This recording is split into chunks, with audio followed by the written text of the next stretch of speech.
Oxford जैसी university में भगवत गीता को ऐड किया गया है एज अ सब्जेक्ट। क्यों? क्योंकि उन लोगों को भगवत गीता का महत्व समझ में आ गया है कि भगवत गीता केवल एक कृष्ण और अर्जुन के दृष्टिकोण से नहीं, मुझे लगता है अगर इस विश्व का सबसे पहला कोई मोटिवेशनल स्पीकर रहा है तो वो कृष्ण रहे हैं। 90% ऑफ जो भारतीय है हमारे बच्चे जो हैं वो CBSE और कैम्ब्रिज पढ़ रहे हैं। और एजुकेशन सिस्टम में कहीं ना कहीं बदलाव की बहुत आवश्यकता है। बच्चों को आध्यात्म से जोड़ने के दो ही सबसे अधिक बड़े उपाय हैं, वो है फर्स्ट इज़ पेरेंट्स और दूसरा है उनके टीचर्स।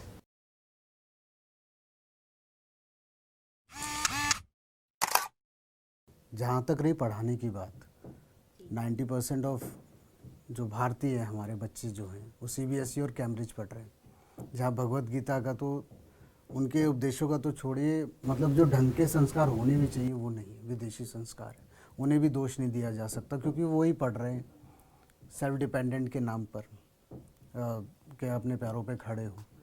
उसकी आड़ में कुछ और ही संस्कार दिए जा रहे हैं। किताबों को बदलने की ज़रूरत है जी। वहाँ आता है गुरुकुल का विलुप्त हो जाना, जहाँ ये असल में हर बच्चे को भारत में पढ़ाया जाता था पहले।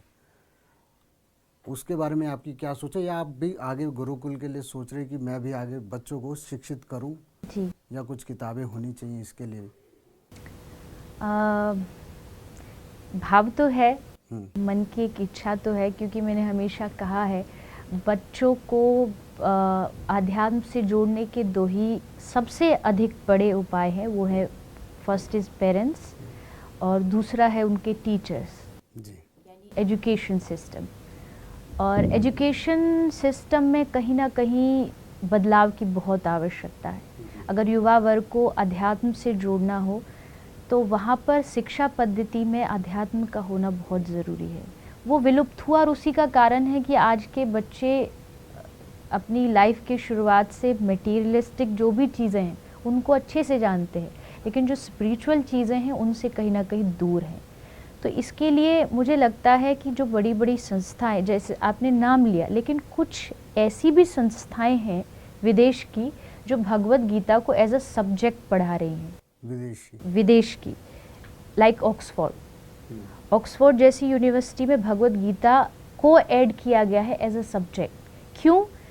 क्योंकि उन लोगों को भगवत गीता का महत्व समझ में आ गया है कि भगवत गीता केवल एक कृष्ण और अर्जुन के दृष्टिकोण से नहीं, मुझे लगता है अगर इस विश्व का सबसे पहला कोई मोटिवेशनल स्पीकर रहा है तो वो कृष्ण रहे हैं।